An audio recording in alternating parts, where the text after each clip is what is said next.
You know, it's been said the darkest souls are not those which choose to exist within the hell of the abyss, but those which choose to move silently among us. Dr. Samuel Loomis. Huh.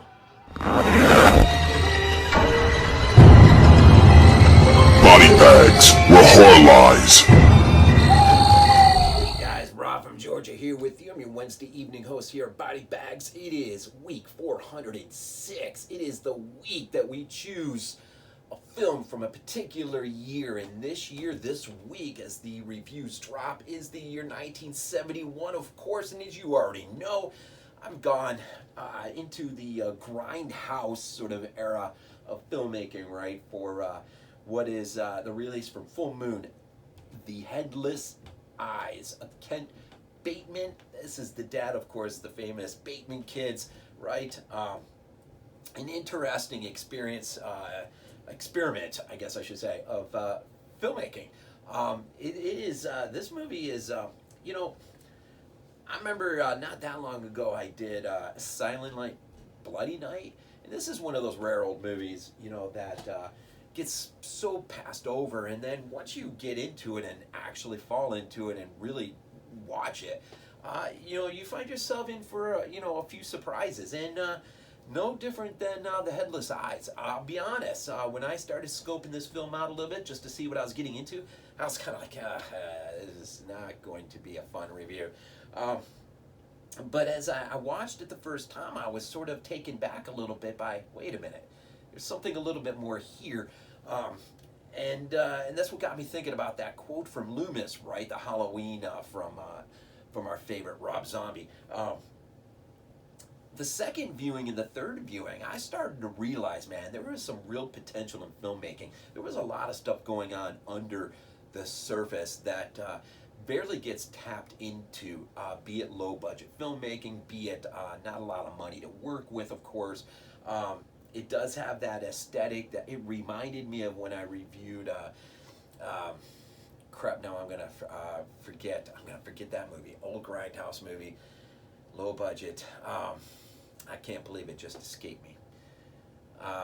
Anyways, maybe it'll come to me accidentally. But this is an interesting experiment, like I said.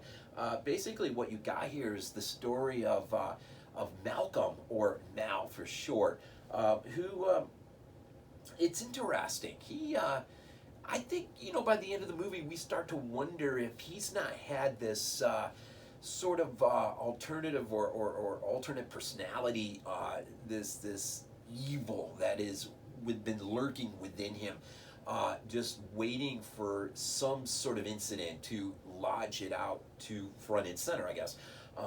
And there is an incident early on. We'll find out just through as we get into the film. We'll find out that he was from California. He's now transplanted in New York City.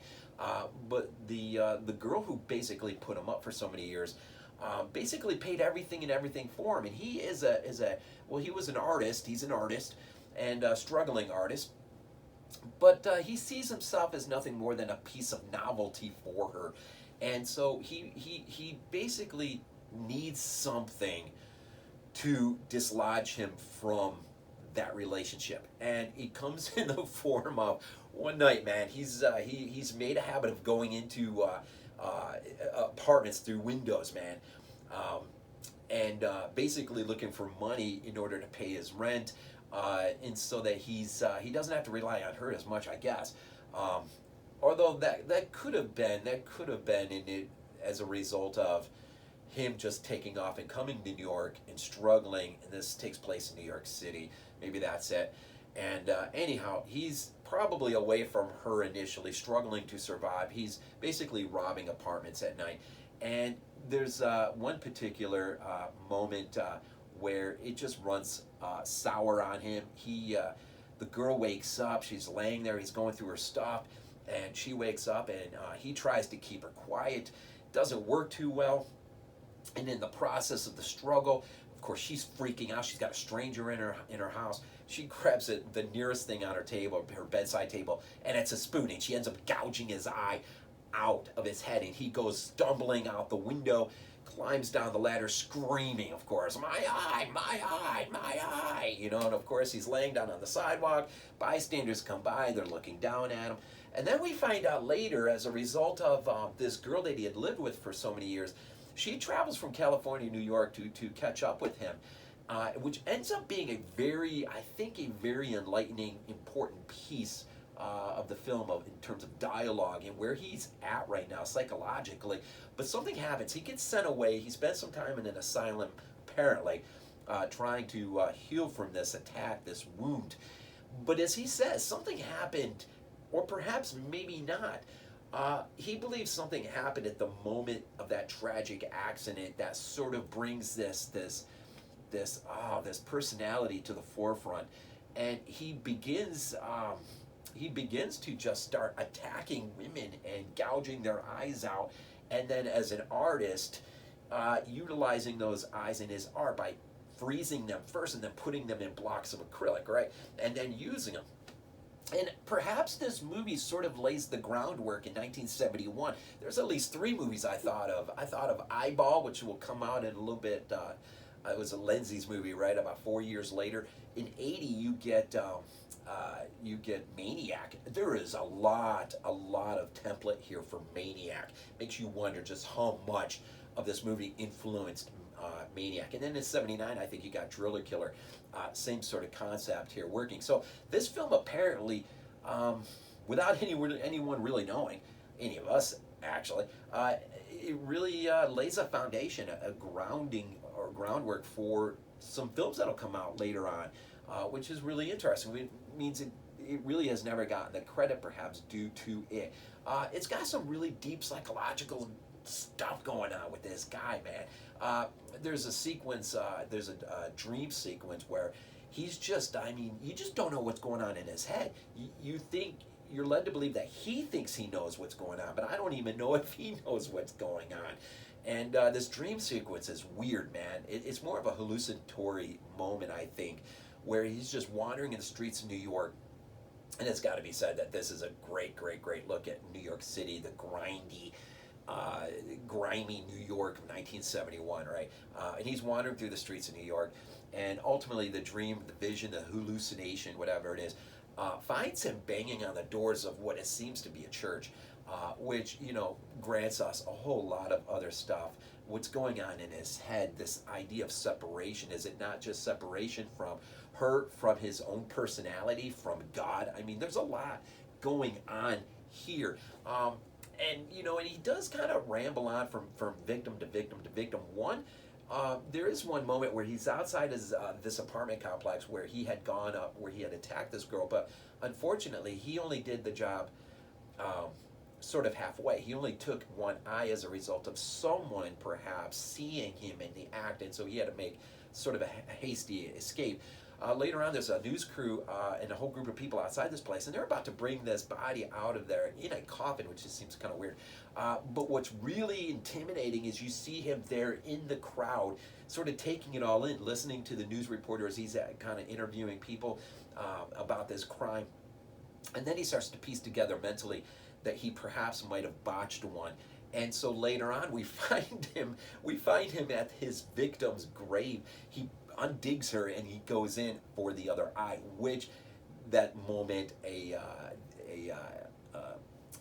off the clock cop just happens to wander by apparently and catches him in the act, thinks he nearly has him, but Mal gets the upper hand on him and he's able to move on to the next victim, which he's already by that point targeted, which will bring him to the end of his sort of reign of terror. I think at the last count you get up to that point in the film, he had already killed like 14 people.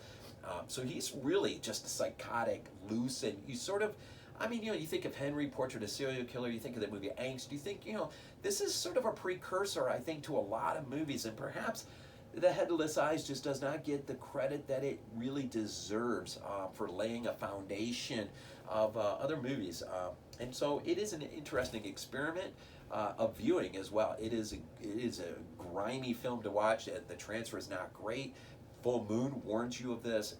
Its first viewing might be kind of tough, but as just like Silent Night, Bloody Night. First viewing of this into the second, third, things settle and you start to really kind of get in the mind of the director and you start to really get a little freaked out about what their intent was.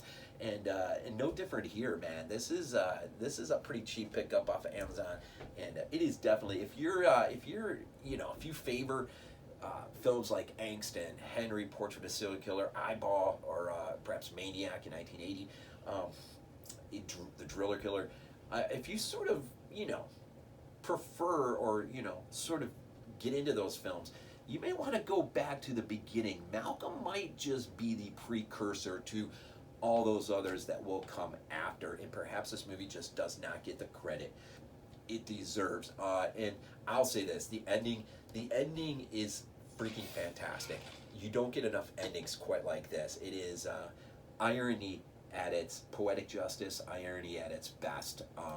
That is laid out, and much there to be thought of, much there to be looked at. I think it's a surprise, and if you've never heard of it, never seen it, it's definitely worth taking a gander at for the reasons I've already laid out.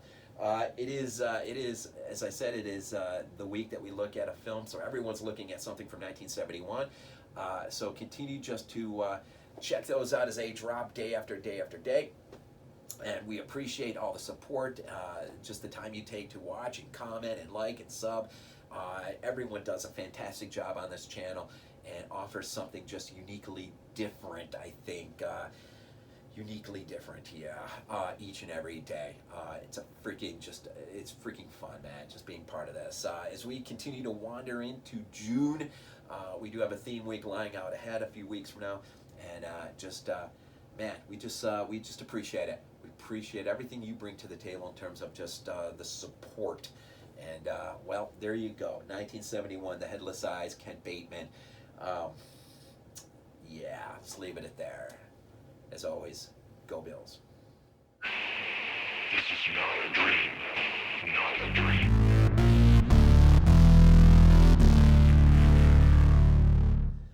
I'm going to do something a little different here. I noticed I had some time left here, and I think I'm just going to do this separately but integrate it in. A couple things I wanted to talk about real quick that really also lay a precursor for other things. There's a really creepy scene when our antagonist, Malcolm, is just sort of stumbling down the street. This is after that news conference deal, right? Anyways, there's this old lady, man, sitting in a chair, man, and it reminded me of the Texas Chainsaw Massacre, of course, 74, right? So this is just a couple of years after this, and where the guy in the cemetery is just laid back on his back, and he's just sort of rumbling, just stumbling on in words about, I've seen things, He's got this old lady, she's like, she's just sitting there going, I know who did it, which really starts to freak Malcolm out, which is just a creepy scene, man. The other one is one of his victims. He's so angry, he picks his victim right up off the floor a bit, and there's a little bit of movement in the feet, and man, it just seems like a precursor to what Carpenter would do in Halloween, and as far as the feet dropping after the victim has been lifted up. And of course, I did mention Maniac.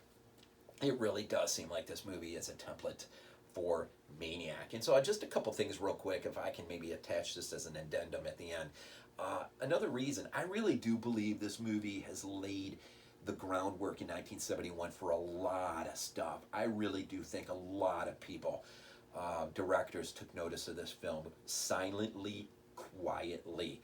It's really interesting. So I don't know what you think, but if you got a thought or two, comment down below. And as always, do appreciate everything. Peace out.